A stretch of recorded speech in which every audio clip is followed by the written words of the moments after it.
Hi guys, welcome to Easy Terrain Builds. My name's John, and in this video I'm going to be showing you how to build Ork 40k scenery. So for this build, like the shanty towns, if you've seen that video, we're going to use cardboard boxes. I'm going to use tongue depressors or fat lollipop sticks, thin coffee stirrers. You can get these any favourite coffee shops. Matchsticks, which I'm going to be cutting off later for the bolts. Corrugated cardboard. Just thin cardboard. I'm going to use a cereal packet for this. And then some wooden dowel sticks, square rods. You could use circular if you want, but I find the square ones better. So to start off with, we're going to be taking the two cardboard boxes and just work out in what configuration that you want them glued together really for the shape of your building. It doesn't really matter what size, shape cardboard boxes you have, as long as they're decent sturdy ones and they can be glued together, we can make some really interesting shapes with these. So once you know the overall shape and you've glued it in place, what we're going to do, like the shanty towns, again if you've seen that one, we're going to cut the corrugated card and thin card into rectangles and squares and just different small shapes, 3 to 5 centimeters in length and width, and just start gluing them around, patchworking the side of the building as you go.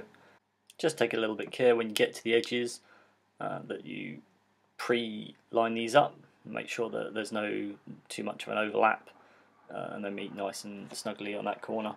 And as you're going around, invariably you'll see that you've left some gaps, and this is where we can put the corrugated metal patches, if you've got any of these, like the plastic double diamond sheets. They're quite useful just to add into those gaps, give it a little bit more of an industrial feel, or the cross stitch that I've used previously in the shantytown build. Just chuck these in there. And next we're going to be moving on to a roller shutter, maybe garage door for this. So I'm going to cut a large rectangle of the corrugated card, glue that on, and then I'm going to frame it with the dowel, the wooden rectangular dowel. So I'm going to cut the dowel to the right height of the corrugated card, cut another section off the right length, glue these on with either PVA glue or super glue. Give it a little while to settle and to dry, and then we end up looking like this, which I'm fairly happy with. Next we're going to be moving on to adding the wooden spikes around the top of the tower section, and to do this we just take the wide lollipops or tongue depressors and we just cut a spear sort of angle at the top, and then we're going to work out how high we want this. We want quite a long section to glue actually to the surface of the structure to give a tight bond, and then also high enough to then give a little bit of cover to the models on top. So I'm going to eyeball this to begin with, just cut that to length. It gives me a good sort of ½ inch glue space on the structure, and then I can do the next one a little bit higher, a bit lower, and just as long as it's uneven, because it is Orky, it needs to look very dishevelled and non-symmetrical as much as possible, because that's the style of the Orks. You'll see how I'm just eyeballing this as I go around. Stick the first piece on, next piece on, and you don't have to worry too much about whether this is going to fit perfectly along the width of the surface, the top tower, because you can actually cut the tongue depressors thinner if you want to, and then you can add smaller pieces. See, I've left that gap there that I've added in, and just keep working your way around. Just ensuring that you also vary the height of those spikes, and bear in mind the models that are going to be sat behind them. So these are going to be Orks generally, so they're not too small, but Gretchen won't be able to see at all. And now I've worked my way pretty much around the top, and I've left two specific gaps. One is next to that model, so I can put a ladder up, and the other side we're going to actually build a structure onto the side of the tower, a wooden one, so it's going to be much higher. So that's where the ladder's going to go. And then we're going to probably put another ladder for the bottom section as well, maybe on that side or this side, and then we've got the roller shutter around the front. So this is the side section that we're going to actually add the tower to. So I'm just going to measure this up here with the dowel rods, and then we're going to go quite high here. It's up to you how high you want to go. I'm going for just a sort of similar size from that first level up to the second level, and then up again. make a little balcony, and then a tower for the orcs to sit around.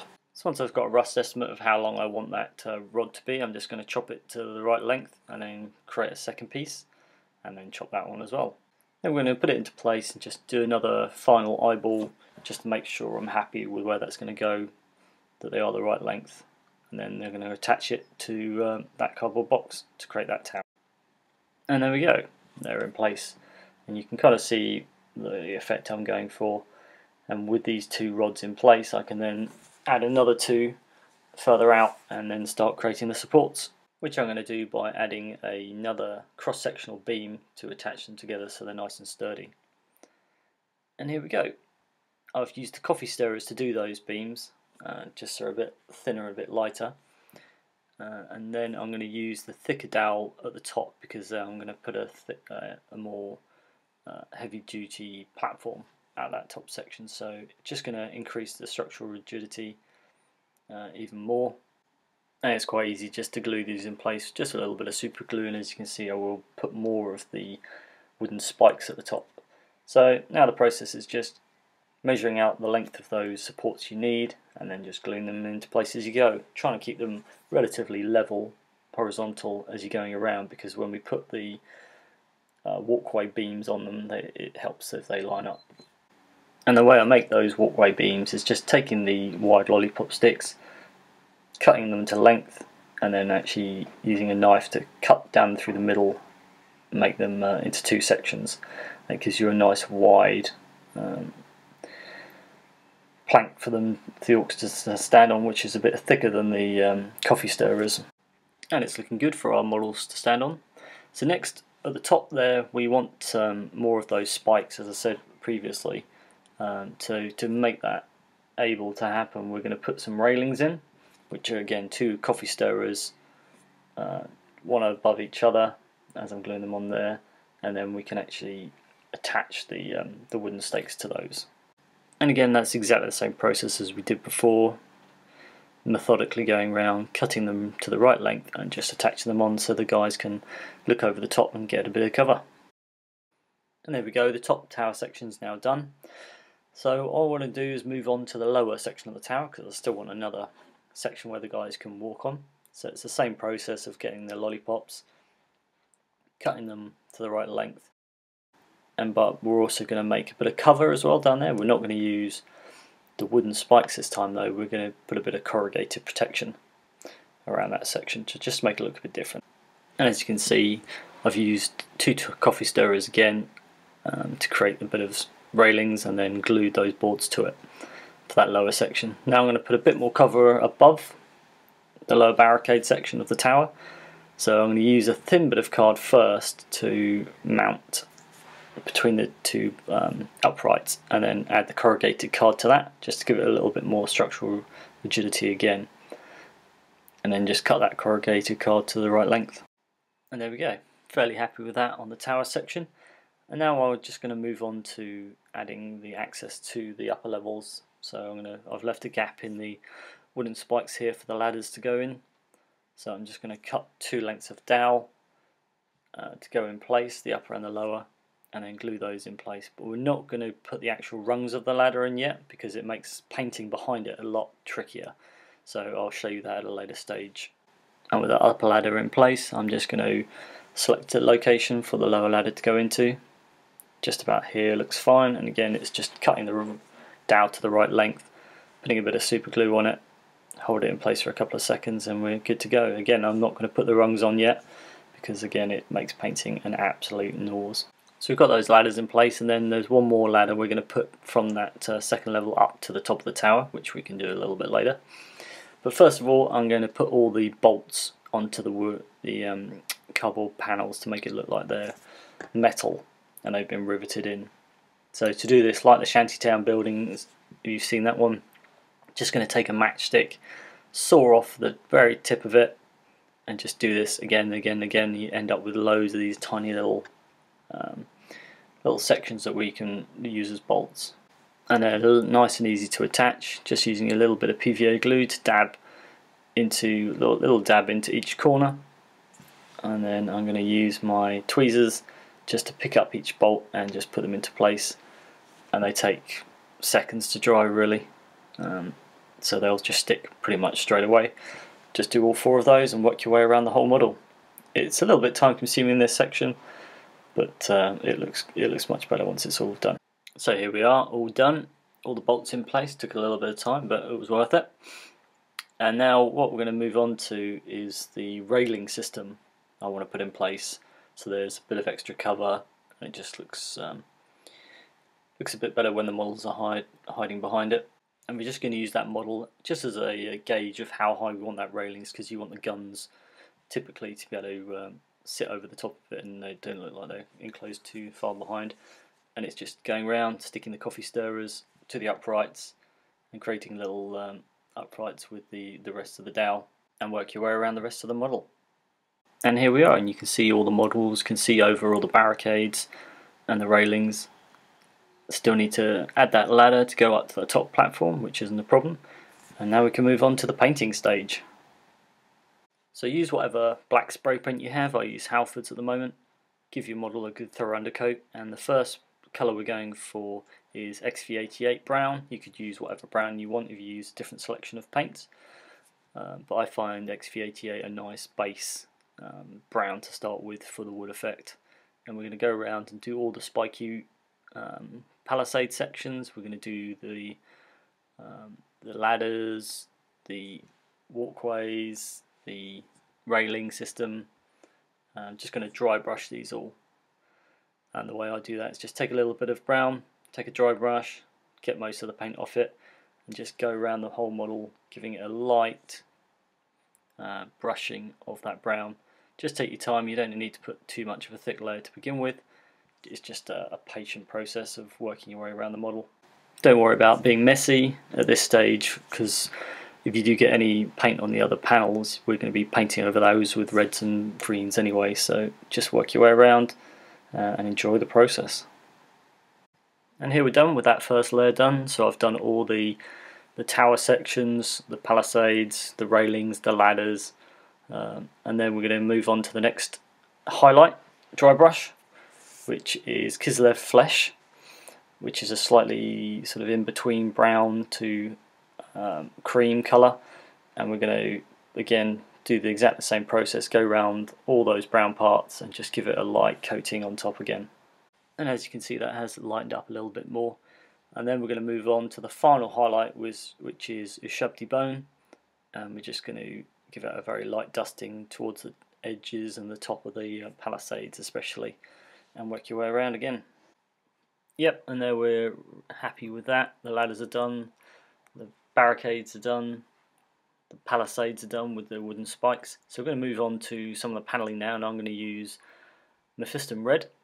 Again, you can paint the main core of the building whatever colour you want, but to fit in with my other Ork related scenery and models, I go for red and green mainly. So I'm going to start picking out every other panel pretty much and paint it in red. And once you've made your way around the model, you should have pretty much every other panel, give or take, spaces around. Now we've got the other panels to do, the green panels, everything but the diamond, double diamond type panels. And there we go, as the green is now done. Fairly happy with that. Again, if you were using yellows or browns or whatever it is that you prefer on this, that's no problem.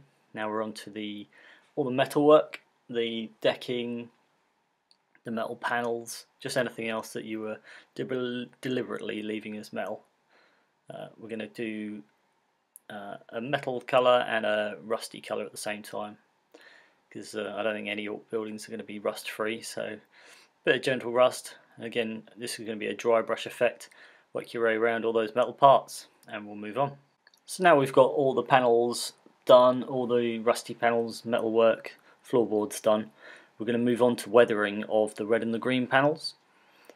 And this is done again by using that rust mix of the Riza rust and a metallic colour, whatever you darkness of the metallic you want to use. I use a fairly medium metal, and I'm going to mix these together, and then I'm going to just go around just dry brushing the edge of each of the panels.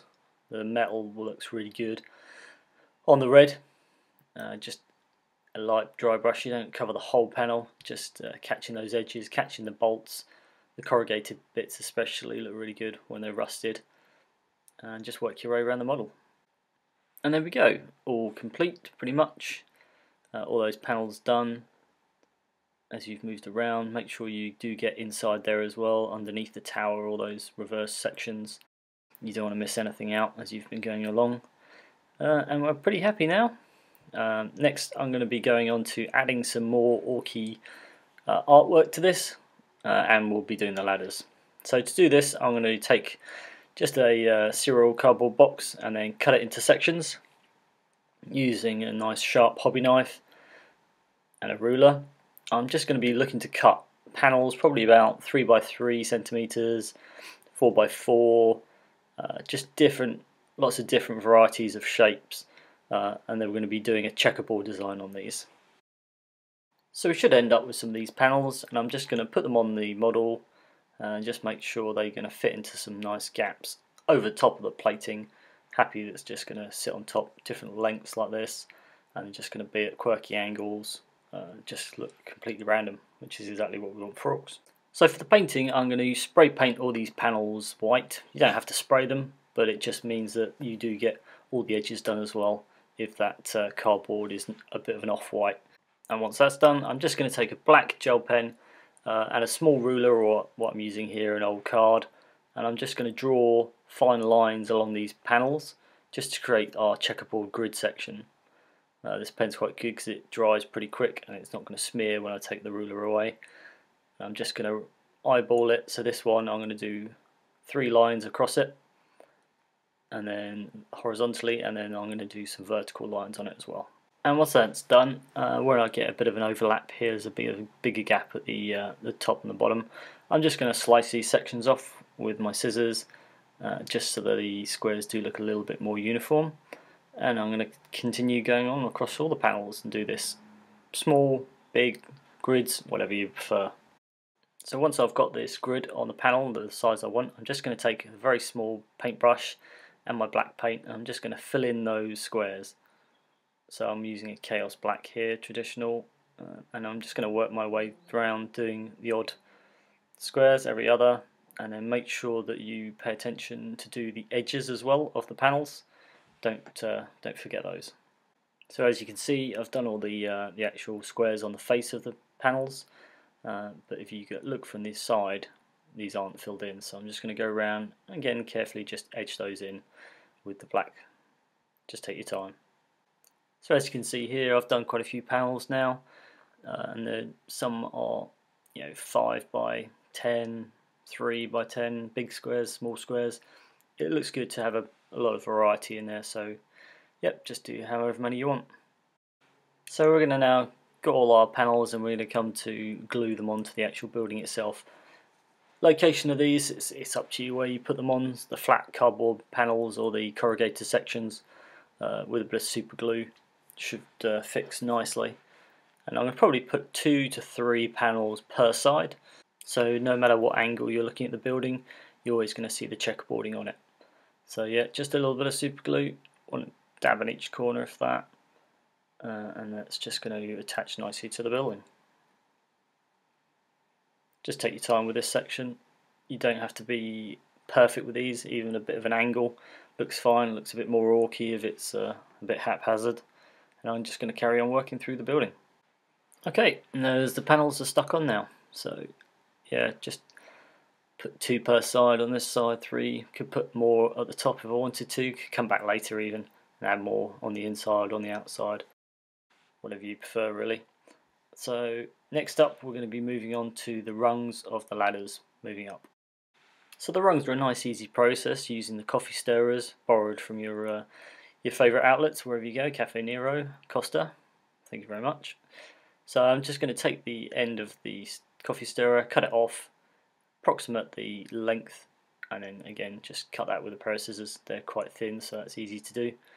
So once I've got the right width, I'm just going to then copy and paste and keep measuring them up with the coffee stirrer and keep chopping the sections off. And I'll probably want about 7 or 8 rungs, but you can measure this as you go. So yeah, just take the first one, drop it off, and then keep cutting at approximately the right width. Again, it doesn't matter if they're a little bit longer, some of them, You can put them at slightly different angles. You can even break a few to make it look like it's been well used, the area. And then to paint these, I'm just going to spray them black or use Chaos Black and hand paint them black if you don't want to. And then use exactly the same wood effects that we did for the rest of the railings and the building. So the XV88, the Kislev Flesh and the Ushabti Bone, just gentle dry brushing along those rungs. And then just work your way through those and the upper one. So a touch of super glue is all it's going to need just to attach each one of these to it, just one either end, and just work your way up the rungs to make sure you've got enough. So here goes the last one. Now it takes a couple of seconds and just glue nicely. So there we go, all the ladders are now done. So next I'm going to move on to the ladder for the tower. So for the tower ladders we're going to use the coffee stirrers again. Keep it nice and simple. Just going to cut my two coffee stirrer lengths and then just use those as also as the rungs. And it ends up like that, nice and simple. So paint it the same way again you did all the other wood parts, and it's looking pretty good. Happy with that. And there we go, guys. The building's complete. Nice project, this one. So quite similar to the shantytown build really, but with the extra palisade spikes it really does orky it up a lot, and you can mix around with those towers, tower either side if you wanted to, different size towers, different size boxes, create a lot of different structures really with the orks. You can't go wrong, any shape or size you go really. You can have interconnecting towers. There's a lot of flexibility, and I've actually done quite a few other projects already. So these two pieces, I added a crane to the right hand building and a few other walkways sticking out of the tower. And at the left hand building I've put a little water tower, which was just a Coke can wrapped in the corrugated card, and a corrugated sheet added on top. Again, the left hand box was just a single DeWalt box, and the right was two boxes stuck together, so you can actually fill out a lot of different shapes and variety with these, which are quite nice. And the palisades again just adds that orky effect to it. Again, another couple of buildings here, different shapes, and you can use this effect on other structures such as a rocket tower, which I did here, which was a fun build, mainly a Pringles tower and a gravy box stuck together with the fins, and then just a couple of random boxes on top of each other for the conning tower. Again, it's that style. Once you've got the style and the colour scheme you want, it's very easy to make Ork buildings. Here's another tower I built out of a Pringle tower, and put the walkway around the outside, and you can see the colour scheme of the orks I use is the red and green and the checkerboard. So that's it. Cheers for watching all the way through to this point, guys. If you get a chance, leave us a like. Comments are always welcome. Let me know if there's anything I can improve or any successes you've had yourself with this kind of terrain build. Subscribe for more videos, and I'll catch you in the next one, guys. Cheers.